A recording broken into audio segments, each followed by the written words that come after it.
ನನಗೆ ಇದನ್ನು ಒಂದನ್ನು ಎತ್ತಿದ್ರೆ ಮತ್ತೇನು ಕಷ್ಟ ಇಲ್ಲ, ಆರಾಮಾಗಿ ಬಂದುಬಿಡುತ್ತೆ. ಆ್ಯಂಡ್ ಇದನ್ನು ಒಂದು ತಿಕ್ಕೋಬೇಕು.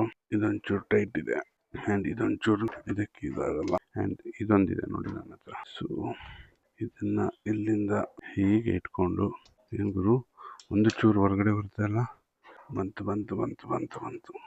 ಆ್ಯಂಡ್ ಇದನ್ನು ಇಟ್ಕೊಂಡು ಬಂತು ನೋಡಿ, ಜಸ್ಟ್ ಮುಗೀತು. ಇದು ಒಂದು ಬಂದರೆ ಮತ್ತೆ ಬ್ರೇಕ್ ಪ್ಯಾಡ್ ತೆಗಿಲಿಕ್ಕೆ ಈಸಿ.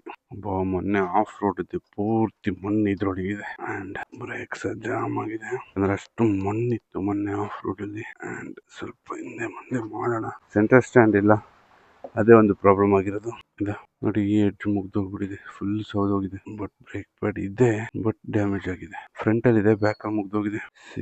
ಎರಡು ಸೇಮ್ ಪರಿಸ್ಥಿತಿ ಆಗಿದೆ. ಓಕೆ ಗಾಯ್ಸ್, ಈ ಬ್ರೇಕ್ ಪ್ಯಾಡ್ ನ ಹಣೆ ಬರ ಇದು ಆಗಿದೆ. ಆ್ಯಂಡ್ ನಿಮ್ಮ ಫ್ರೆಂಡ್ಸ್ ಆ್ಯಂಡ್ ಫ್ಯಾಮಿಲಿಯಲ್ಲಿ ಯಾರು ಹಿಮಾಲಯನ್ ಬೈಕ್ ಇಟ್ಟಿದ್ರೆ ಈ ವಿಡಿಯೋನ ಅವರಿಗೆ ಶೇರ್ ಮಾಡಿ. ಆ್ಯಂಡ್ ಅವರು ಈ ನಮ್ಮ ರಾಯಲ್ ಎನ್ಫೀಲ್ಡ್ ಕಂಪನಿದು ಬ್ರೇಕ್ ಪ್ಯಾಡ್ ಬಿಟ್ಟು ಬೇರೆ ಯಾವ್ದಾದ್ರು ಇದೇ ರೀತಿ ಪರ್ಫಾರ್ಮೆನ್ಸ್ ಕೊಡ್ತಾ ಇದೆ ಅಂತ ಬ್ರೇಕ್ ಪ್ಯಾಡ್ನ ನನಗೆ ಕಮೆಂಟ್ ಮಾಡಿ.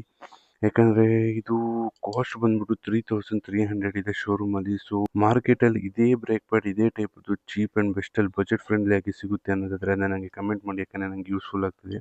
ಆ್ಯಂಡ್ ನನ್ನ ರೈಡಿಗೆ 5000 ಸಹ ಬರೋದಿಲ್ಲ ಇದು ಬ್ರೇಕ್ ಪ್ಯಾಡು. ಹಾಗಾಗಿ ಈ ವಿಡಿಯೋನ ಎಷ್ಟಾಗುತ್ತಷ್ಟು ಶೇರ್ ಮಾಡಿ ನಿಮ್ಮ ಫ್ರೆಂಡ್ಸಿಗೆ. ಆ್ಯಂಡ್ ಟೈರ್ಸ್ ಕಂಪ್ಲೀಟಾಗಿ ಮುಗ್ದಿದೆ.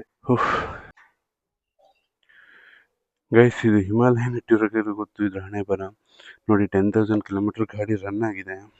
ಇನ್ನು ಒಂದೊಂದೇ ಖರ್ಚು ಬರೋಕ್ಕೆ ಶುರು ಆಗಿದೆ. ಫಸ್ಟು ಈಗ ಬ್ರೇಕ್ ಪ್ಯಾಡ್ ಬಂದಿದೆ. ನೆಕ್ಸ್ಟು ನೋಡಿ ಟೈರ್ ಮುಗಿದಿದೆ, ಟೈರ್ ಚೇಂಜ್ ಮಾಡಬೇಕು.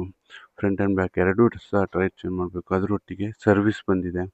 ಸೊ ಇದೆಲ್ಲ ಕಾಸ್ಟು ಸೇರಿ ನನಗೆ ಅರೌಂಡ್ ಒಂದು 15,000 ಆಗ್ಬೋದೇನೋ.